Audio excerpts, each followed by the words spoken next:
personal welcome to all our special guests. Mayor Beater, thank you for joining us. I'd like to especially welcome the family, which is the most important element here. Hey, Seth, that's wonderful. Thanks for coming out and joining us. General Saylor, sir, thanks for taking time out of your schedule. I know the 124th has a near and dear spot in your heart, and you know what it is that I wish for you, and that's success and happiness. And I mean success and happiness both on Gowen Field and off Gowen Field, in all aspects of your life. Godspeed. Publish the orders. Ladies and gentlemen, please rise. Attention to orders. Special order number G0019, dated 1 June 2015, Idaho National Guard, Joint Force Headquarters, State of Idaho. Colonel Timothy J. Donnellan assumes command of the 124th Fighter Wing, Idaho Air National Guard, Gowen Field, Boise, Idaho. Vice Colonel Sherry McCandless, effective 7 June 2015. By order of the Governor, signed Michael A. Nolan, Brigadier General, Assistant Adjutant General, Commander, Idaho Air National Guard.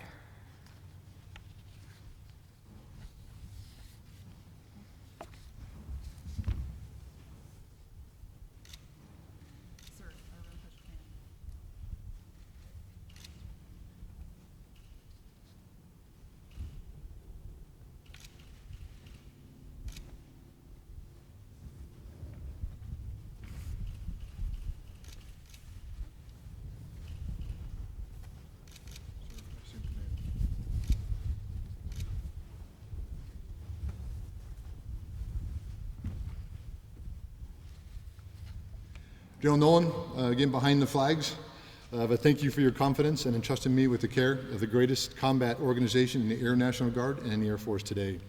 I promise to keep our airmen first, our mission always, with our eyes on the future, our commitment to the present, and to be ever mindful of our past.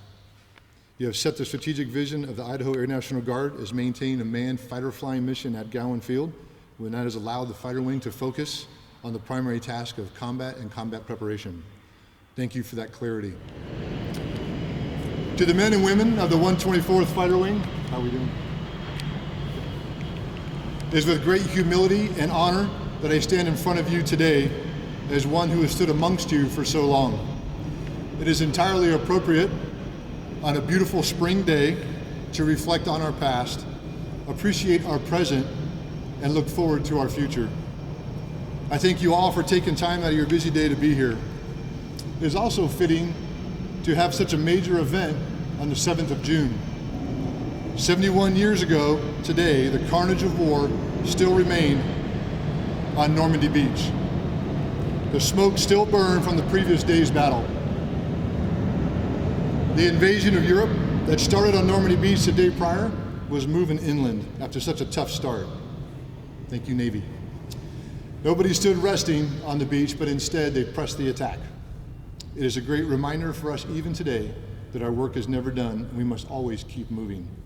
We say goodbye to Colonel McCandless and the amazing things that she has done for us, but we immediately keep moving. John Boyd, a renowned fighter pilot who truly put the science behind air-to-air combat, once commented on the paths an individual can take in their professional career. He said, "Someday you will come to a fork in the road and you will have to choose to either be someone or do something. If you go that way, you can be somebody. You'll have to make compromises and you'll have to turn your back on your friends.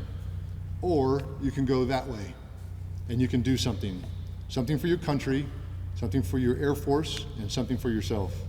You'll be true to your friends and to yourself, and your work might make a difference." He made that statement in the 1960s Air Force, but it still rings true today, more relevant now than ever. It also rings true on a bigger scale that even he could imagine. How do we qualify our efforts?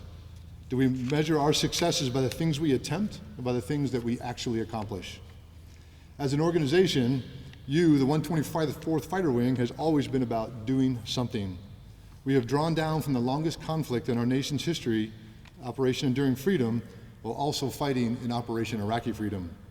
And now we're continuing the fight in Syria and Iraq with Operation Inherent Resolve.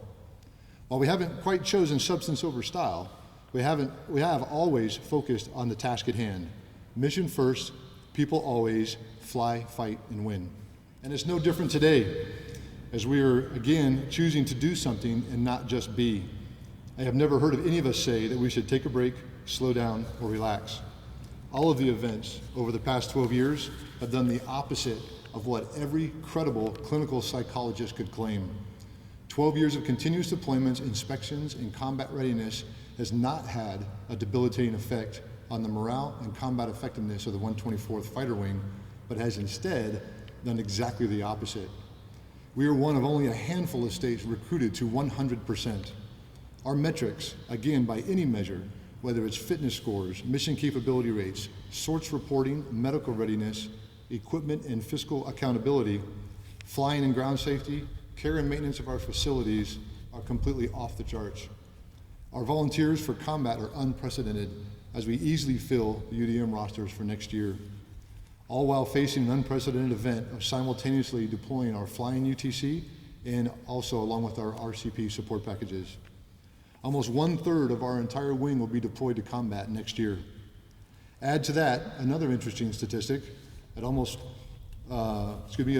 according to a study by the LA Times on how the US military and our civilian populace are increasingly divided, less than 0.5% of the US population is in the armed services today. General Martin Dempsey, Chairman of the Joint Chiefs of Staff, says we have much to learn to connect the warrior to the citizen. How ironic that after all this time in readiness, over 80% of the warriors in this room are exactly that, citizen warriors, National Guard. Now it's up to us to do what we do so well, prepare for war and engage the enemy in combat. So back to John Boyd. Do we want to be someone or do we want to do something? Well, I know the 124th Fighter Wing's answer to that is always the same as it has always been. Keep moving, stay on the offensive. Just on Normandy Beach on June 7th, 1944, get off the beach and move inland. It is with unabashed enthusiasm and great humility to serve as your next Fighter Wing commander for all you have done, for all you are doing, and for all you're about to do. I salute you. Thank you.